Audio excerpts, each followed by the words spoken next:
பொழுதினிலே மயில் நடனங்கள் புரிகிறதே, பனி துளிகளின் சுமைகளிலே மலர் ஒரு புறம் சரிகிறதே.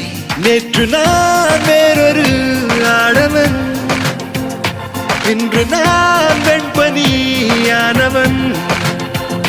தேய்பிறை நாட்களும் போனதே, வானிலா பௌர்ணமியானதே.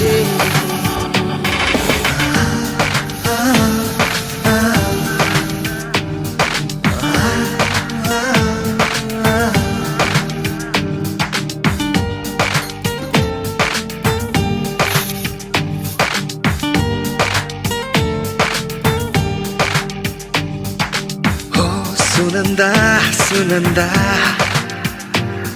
ஒரே சுகமாய் நடந்தா.